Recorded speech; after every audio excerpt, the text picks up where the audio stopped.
오늘 여러분과 함께 읽은 본문의 말씀을 가지고 인생 질문, 그 첫 번째 이야기, 나를 누구라 하느냐라고 하는 제아의 말씀으로 함께 은혜를 나누고자 합니다.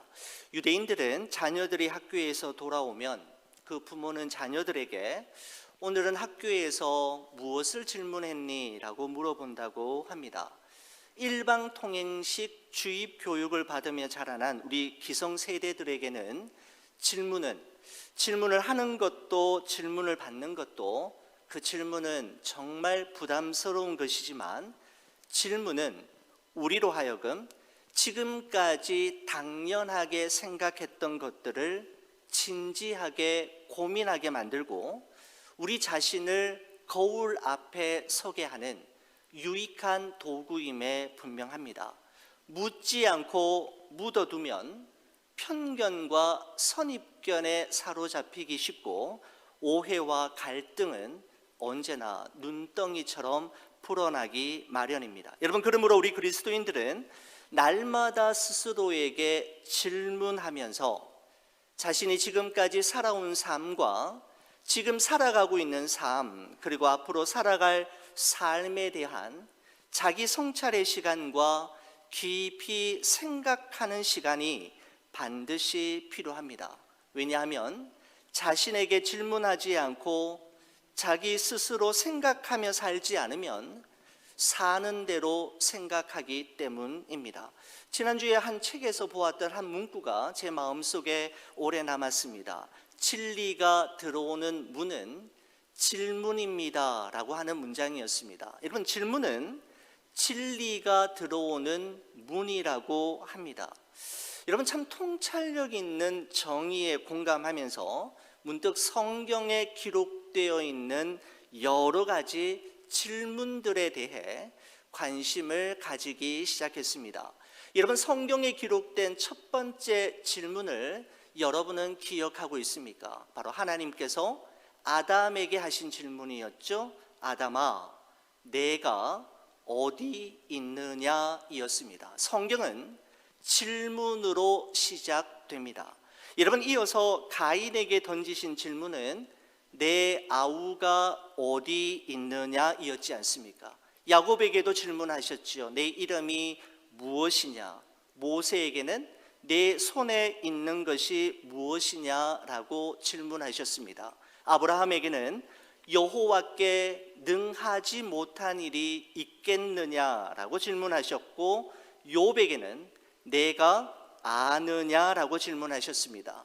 하나님께서는 엘리야를 통해 아합 왕과 이스라엘 백성들에게 너희가 어느 때까지 둘 사이에서 머뭇하려느냐라고 질문하셨습니다. 여러분, 이와 같은 하나님께서 인생들에게 던지신 질문들 속에는 하나님의 분명한 의도와 목적이 있었고, 그들은 하나님이 던지신 그 질문의 의도를 파악하고 그 질문에 대한 답을 찾아가는 여정을 지나면서 자기 자신을 돌아보고 영적으로 성숙해짐을 경험할 수 있었습니다.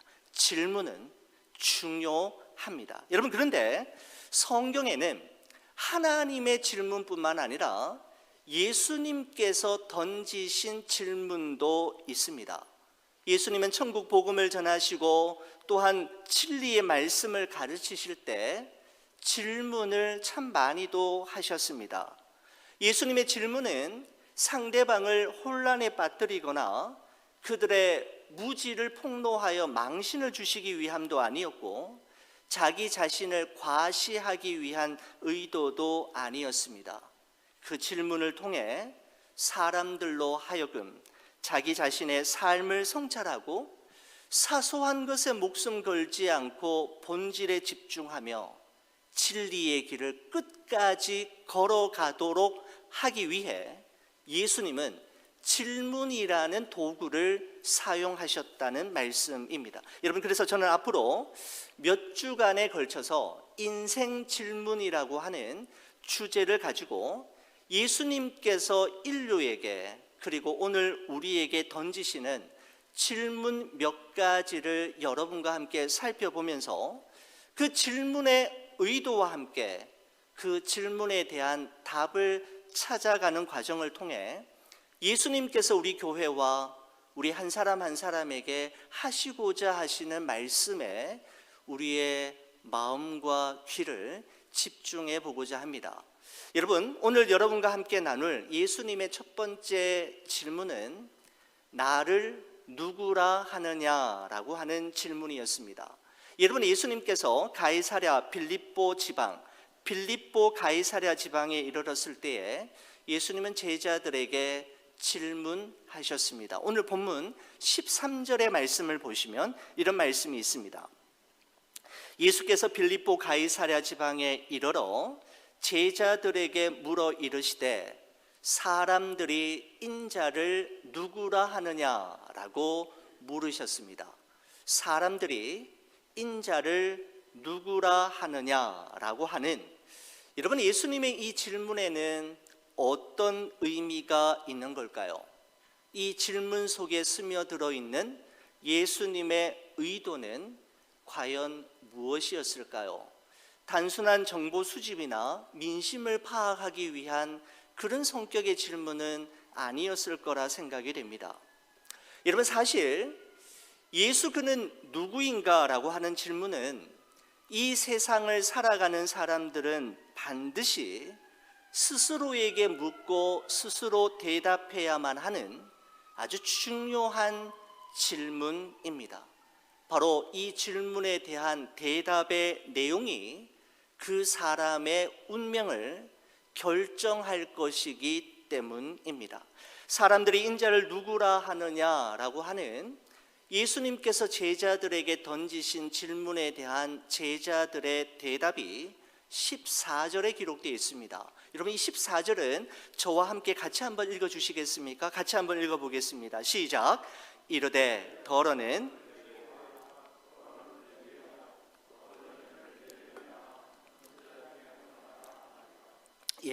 더러는 세례 요한, 더러는 엘리야, 어떤 이는 예레미야나 선지자 중에 하나라 하나이다 라고 대답합니다.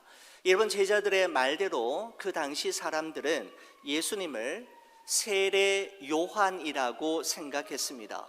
세례 요한처럼 예수님께서도 동일하게 회개하라 천국이 가까이 왔느니라라고 하는 메시지를 자주 전하셨을 뿐만 아니라 분봉왕 헤롯도 예수님의 소문을 듣자마자 자신의 손으로 죽인 세례 요한이 다시 살아난 것이라고 생각할 정도로 왕으로부터 백성들에게 이르기까지 예수님을 볼 때마다 그들은 세례 요한이 떠올랐던 것이 분명했습니다.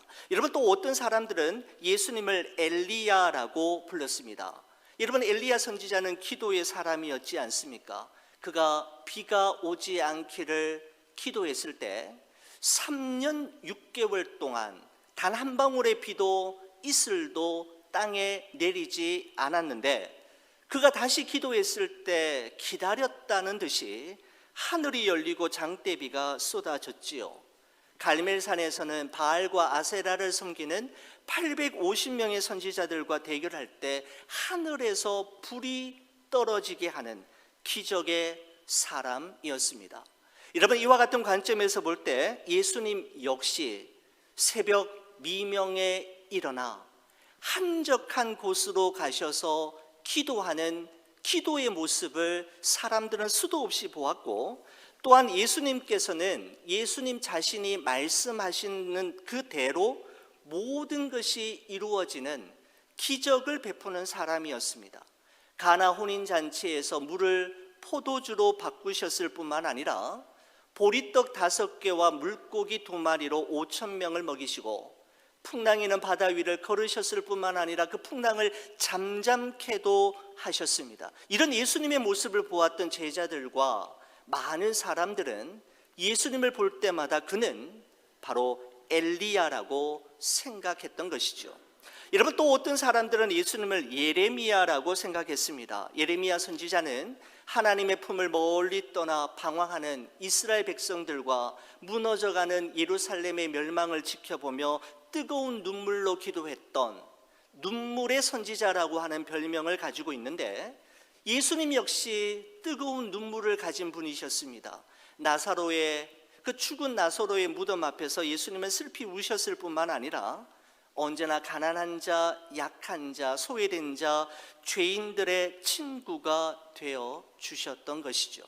그래서 그 당시 사람들은 예수님을 보며 예레미야 선지자를 떠올랐고, 예레미야 선지자를 생각하며 예수님을 연상할 수밖에 없었던 것입니다.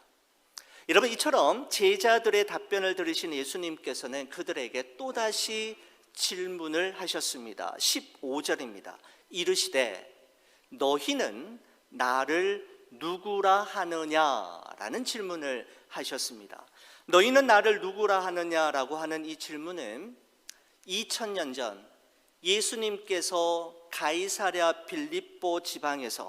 빌립보 가이사랴 지방에서 제자들에게만 던지셨던 질문이 아니라 지금 이 시간 하나님을 예배하고 있는 여러분과 저에게도 동일하게 던지시는 질문입니다. 예수님은 제자들에게 너희는 나를 누구라 하느냐라고 하시면서 현재형 질문을 던지셨습니다. 너희는 그때 나를 누구라고 했느냐? 너희는 앞으로 나를 누구라고 부를 것이냐라고 과거형으로나 미래형으로 질문하시지 않으시고 현재형으로 지금 너는 나를 누구라고 하느냐? 오늘 나는 너희에게 무엇이냐라고 물으셨다라는 것이죠.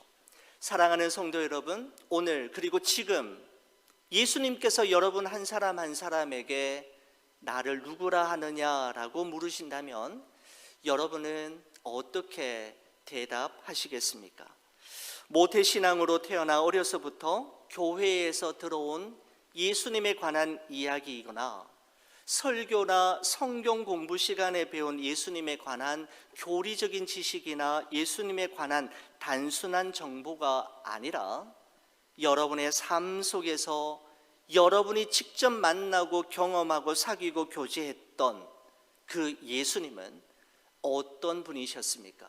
예수님은 여러분에게 누구이고 그분은 여러분에게 어떤 의미를 가진 분이십니까? 저는 이 말씀을 묵상하면서 다윗이 지은 시편 18편의 말씀이 생각이 났습니다. 그는 자신이 만나고 자신이 동행하고 경험했던 하나님을 이렇게 표현했습니다. 우리 같이 한번 읽어보도록 할까요? 우리 시편 18편 우리 1절 2절 말씀입니다. 같이 봅니다. 나의 힘이신 여호와여 내가 주를 사랑하나이다. 여호와는 나의 반석이시요 나의 요새시요 나를 건지시는 이시요 나의 하나님이시요 내가 그 안에 피할 나의 바위시요 나의 방패시요 나의 구원의 뿌리시요 나의 산성이시로다 라고 그는 고백합니다. 다윗은 하나님을 8가지 은유로 표현하고 있는데 힘, 반석, 요새, 건지시는 이, 바위, 방패, 구원의 뿔, 산성이라고 하는 단어를 선택하고 있습니다. 여러분, 이 모든 단어들은 어디에서 주로 사용되는 단어인가 하면 전쟁터에서 방어와 보호를 위해서 사용되는 표현들이지 않습니까? 여러분, 그만큼 다윗은 자신이 걸어온 삶과 자신이 살아온 삶을 되돌아볼 때 자신의 삶이 얼마나 치열했는지, 그야말로 매일매일 맹렬한 싸움이 벌어지는 전쟁터와 같은 삶이었음을 이 고백을 통해서 독자들에게 전해주고 있는 것이죠. 여러분, 그런데 우리 이 다윗의 고백들을 자세히 살펴보면 다윗은 그냥 여호와를 힘, 반석, 요새, 건지시는 이, 바위, 방패, 구원의 뿔, 산성 이렇게 표현하지 않고 여호와는 my strength, my rock, my fortress, my deliverer, my shield, my salvation 그리고 my stronghold라고 표현하고 있습니다. 모든 단어마다 my,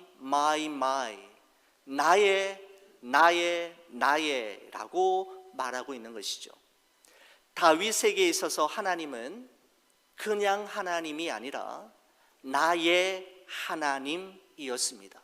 여러분, 하나님과 나의 하나님이 얼마나 다른 의미를 가지고 있는지 한번 생각해 볼 수 있기를 바랍니다.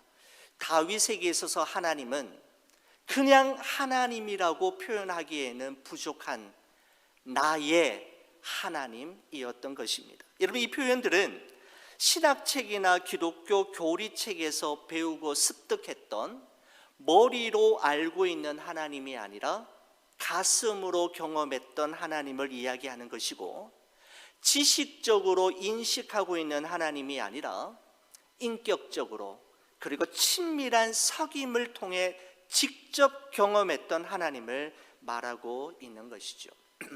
사랑하는 우리 교회 여러분, 여러분에게 있어서 하나님은 어떤 분이시며 누구이시며 어떤 의미입니까?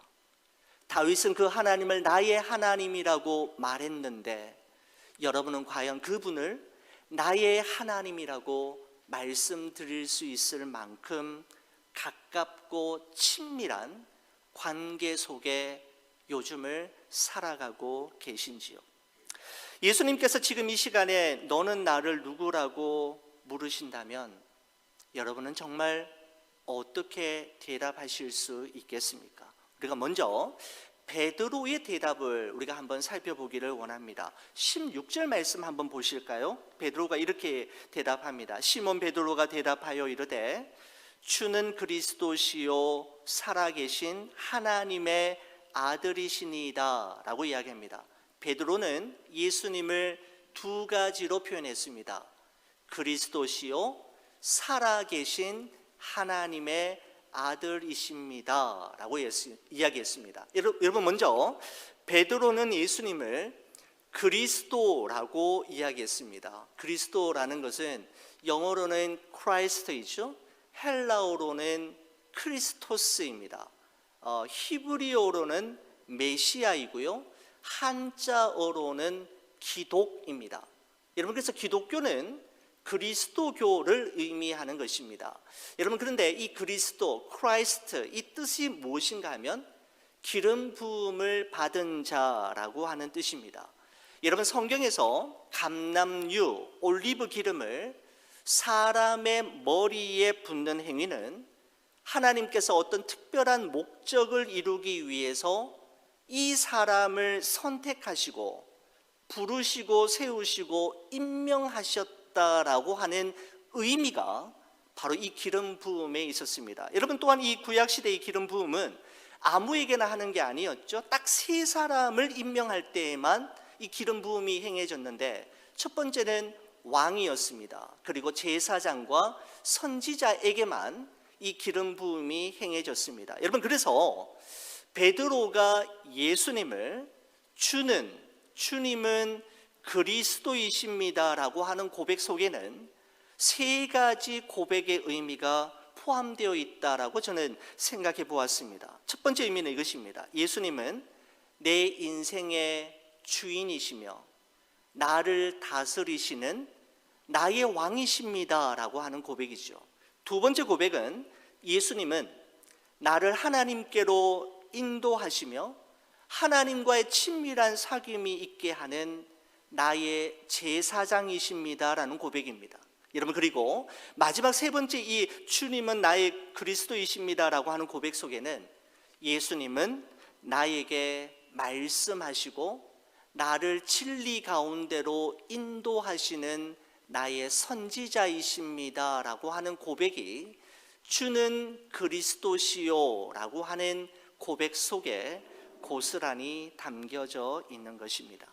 사랑하는 우리 교회 여러분, 여러분과 저도 우리 주님을 나의 그리스도, 나의 왕, 나의 제사장, 나의 선지자로 고백할 수 있기를 축원합니다. 여러분, 또한 베드로는 예수님을 하나님의 아들, Son of God이라고 표현했습니다. 여러분, 하나님의 아들, 이 신의 아들이라고 하는 표현은 당시에 그 예수님과 제자들이 사역을 했던 그 당시에 이 하나님의 아들, 신의 아들이라고 하는 호칭은 로마 황제에게만 붙여진 표현이었습니다. 여러분, 당시에 하루 노동자들의 하루 품삯이었던 데나리온이라고 하는 로마 동전에 보면 황제의 얼굴이 중앙에 주조되어 있었고, 황제 얼굴을 중심으로 해서 동전 테두리에 디비 필리우스라고 하는 글자가 새겨져 있었습니다. 그 말은 무엇인가 하면 로마 황제는 신의 아들이다, 로마 황제는 하나님의 아들이라고 하는 뜻을 가진 디비 필리우스라고 하는 단어를, 문장을 거기에 새겨 넣음으로 말미암아 로마 제국의 지배를 받는 모든 사람들의 정신세계 속에는 황제는 사람이 아니라 신의 아들이고 하나님의 아들이라고 하는 고정관념을 그들이 각인시켰는데, 놀랍게도 베드로는 로마 황제에게만 붙일 수 있었던 신의 아들, 하나님의 아들이라고 하는 표현을 예수님에게 붙임으로써 진정한 하나님의 아들, 온 세상의 통치자는 예수님임을 천명하고 있는 참 귀한 표현임에 분명합니다. 여러분, 여기서 사도 베드로가 고백할 때 하나님의 아들이라고 하는 그 표현 앞에 살아계신 하나님의 아들이라고 하는 표현 또한 우리가 좀 주목해 볼 필요가 있습니다. 베드로는 예수님을 그냥 하나님의 아들이라고 하지 않고 The Son of the Living God이라고 표현하고 있습니다. 바로 살아계신 하나님의 아들이라는 것이죠. 베드로에게 있어서 하나님은 죽어있는 하나님, 인간의 관념과 사상 속에 머물러 있는 하나님이 아니라 거기 계시며 지금도 말씀하시는 살아계신 하나님이었습니다. 여러분, 기독교 철학자요 라브리 공동체의 설립자인 프란시스 셰퍼라고 하는 목사님이 지은 대표적인 책 제목이 있는데, 그 책 제목이 이겁니다. 거기 계시며 말씀하시는 하나님. He is there and he is not silent라고 하는 유명한 대작이 있습니다. 여러분, 프란시스 셰퍼는 이 책에서 하나님은 죽어있는 하나님이 아니라 반드시 살아 역사하시는 하나님이시며, 커튼 뒤에 꽁꽁 숨어 계시거나 우리 인간에게 일어나는 일들에 대해서 무관심한 채 팔짱만 끼고 있는 무능한 하나님이 아니라, 하나님은 거기 계시며 여기 계실 뿐만 아니라 끊임없이 우리에게 말씀하시는 하나님이심을 그는 그의 책 거기 계시며 말씀하시는 하나님이라고 하는 책에서 아주 잘 표현하고 있는 것을 볼 수가 있습니다. 사랑하는 우리 성도 여러분, 여러분과 저도 우리 예수님을 살아계신 하나님의 아들이라 고백할 수 있기를 간절히 축원을 드립니다. 여러분, 초대교회 성도들은 로마 제국의 불같은 핍박 중에서도 주는 그리스도시요 살아계신 하나님의 아들이십니다라고 하는 이 흔들리지 않는 신앙 고백을 붙들고 카타콤이라고 하는, 여러분, 지하 동굴에서 하나님을 예배하는 삶을 살았지 않습니까? 여러분, 그 당시 초대교회 성도들은 자신이 기독교인이라는 사실을 믿음의 형제들에게 알리기 위해 비밀 암호를 가지고 있었는데, 여러분이 잘 아시는 물고기였습니다. 피쉬입니다. 여러분, 물고기를 헬라어로 익투스라고 표현하고 있는데, 여러분 화면에 보시는 이와 같은 문형을 여러분 보신 적이 있으실 것입니다. 왜 익투스라고 하는 단어를 썼느냐에 대해서 여러분 말씀을 드리면은, 여러분 이 익투스의 5글자는 헬라어 대문자들 중에서 5개를 해서 물고기 익투스를 만든 것인데, 첫 번째 I처럼 보이는 것이 헬라어로 예수스입니다. 바로 예수를 이야기하고요. X자가 바로 우리 잘 아는 크리스토스, 그리스도를 이야기합니다. 중간에 있는 그 단어는 잘 아시는 단어이죠. 데우라고 하는 건데, 코람 데오라고 할 때 데오는 하나님을 이야기하고, 데우라고 하면 하나님의라고 해서 소유격이 되는 겁니다. 여러분, 그리고 네 번째 글자는 휘오스라고 하는 건데 아들이라는 뜻을 가지고 있고요. 마지막 저표시 시그마죠. 시그마에는 소테르라고 하는 단어의 첫 단어인데 바로 구원자라고 하는 뜻입니다. 여러분, 그래서 익투스라고 하는 우리 영어로는 fish, 물고기에는 어떤 의미가 함축되어 있었느냐 하면 예수 그리스도는 하나님의 아들이요 구원자이십니다 라고 하는 의미가 암호처럼 숨겨져 있었는데, 바로 사도 베드로의 주는 그리스도시요 살아계신 하나님의 아들이십니다 라고 하는 그 글에서, 그 고백에서 익투스라고 하는 문장을 만들어서 그리스도인들은 가지고 다녔습니다. 여러분, 초대 교회사에 보면 당시 그리스도인들이 길을 가다가 누군가를 만나게 되면 먼저 한 사람이 땅에다가 물고기의 반을 의미하는 큰 반홀을 그리게 됩니다. 반홀을 그리게 되면 그것을 보고 있던 상대방의 사람이 그리스도인이 아니면 이게 무슨 의미인지 모르고 참 별난 사람 다 있네 라고 하면 그냥 지나가지만, 이 그림을 본 상대방이 그리스도인이면 이 반홀을 그린 첫 번째 사람의 그림에 나머지 반을 그려서 하나의 완성된 물고기를 그리면 이 두 사람이 예수 그리스도는 하나님의 아들이요 구원자라고 하는 사실을 믿는 크리스찬임을 서로가 확인하고 그 길거리에서 부둥켜 알고 서로를 격려하고 축복하며 그들과 헤어졌다라고 하는 기록이 있습니다.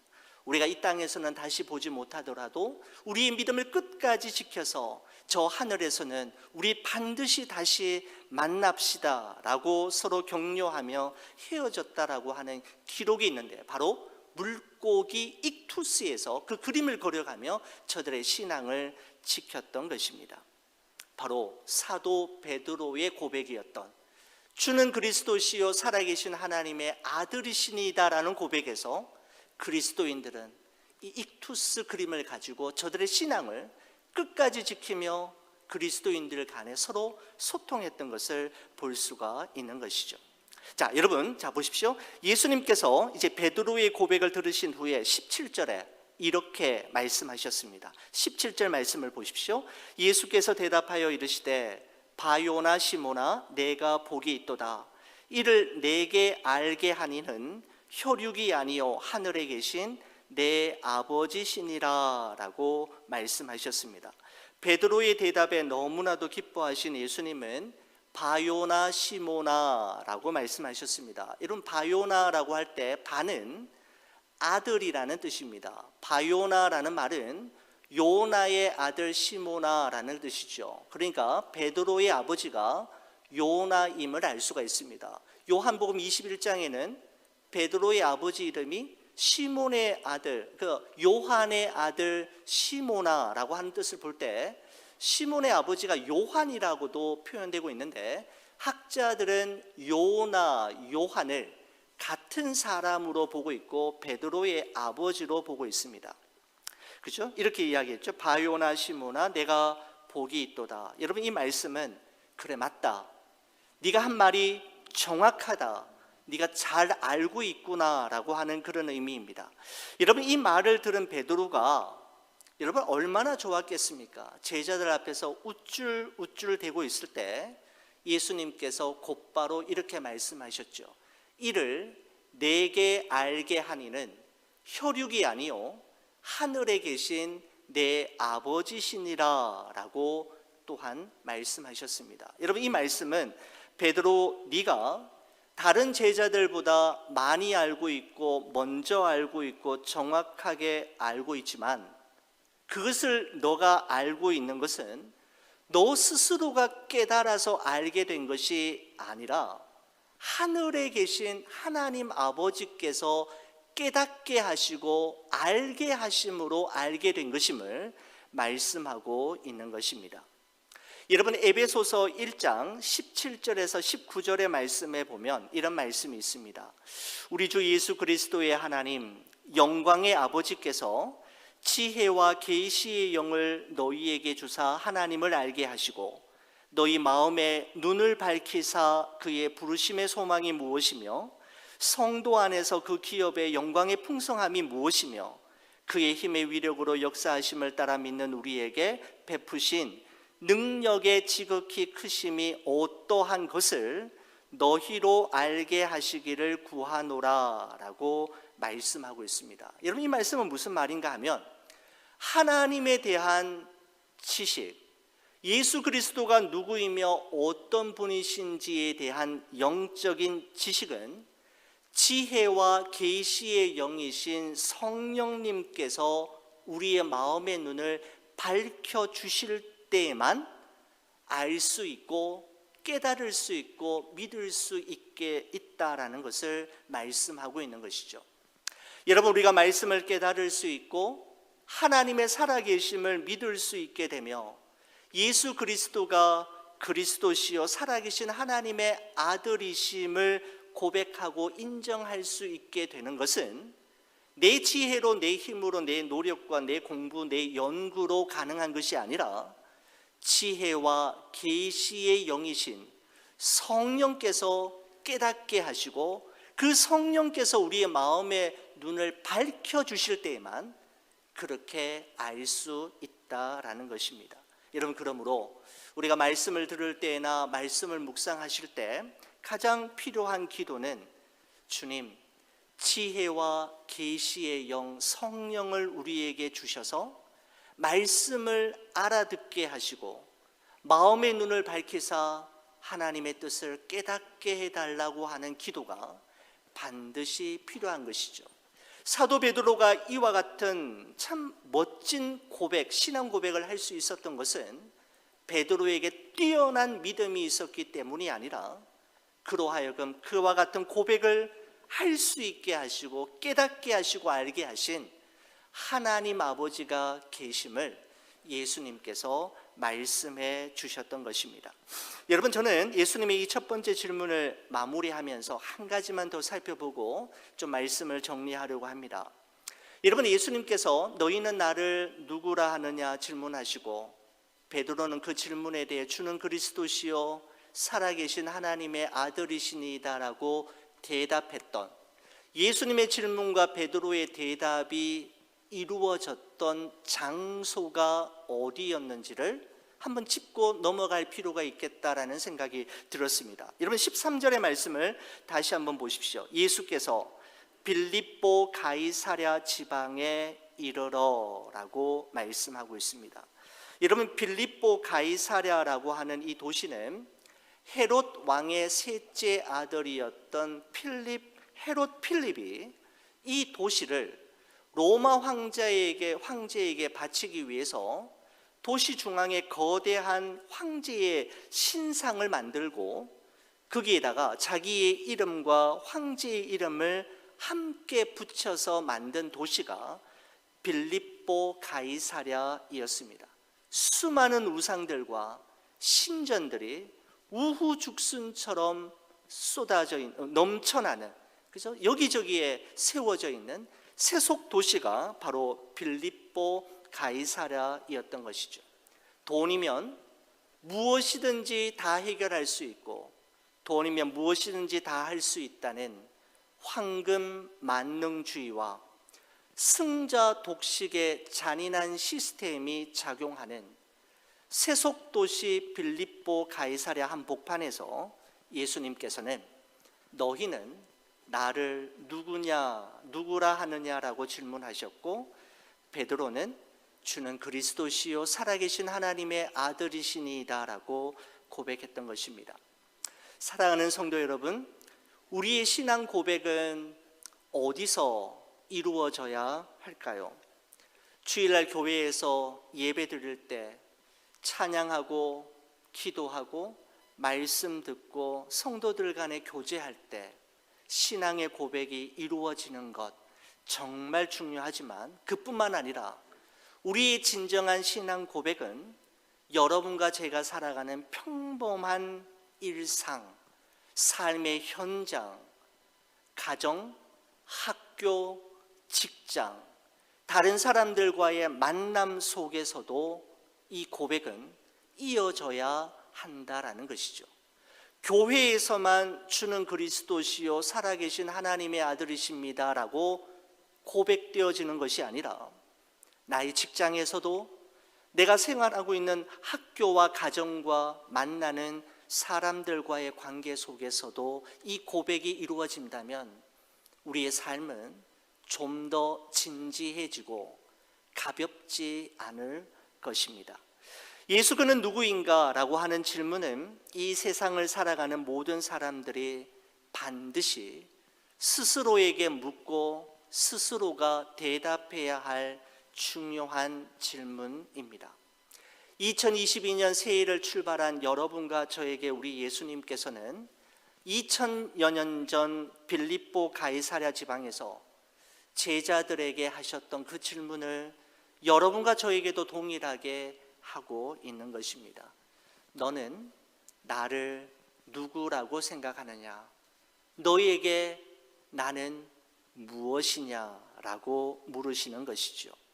여러분, 예수님의 그 질문 앞에 예수님, 당신은 나를 다스리시는 나의 왕이십니다. 예수님, 당신은 나를 하나님께로 인도하시는 나의 제사장이십니다. 예수님, 당신은 나에게 말씀하시며 진리의 길을 걸어가도록 인도하시는 나의 선지자이십니다. 그리고 예수님, 당신은 살아계신 하나님의 아들이십니다. 우리의 입술과 우리의 삶으로 그분 앞에 우리의 신앙 고백을 올려드릴 수 있는 여러분과 제가 되기를 주의 이름으로 간절히 축원을 드립니다.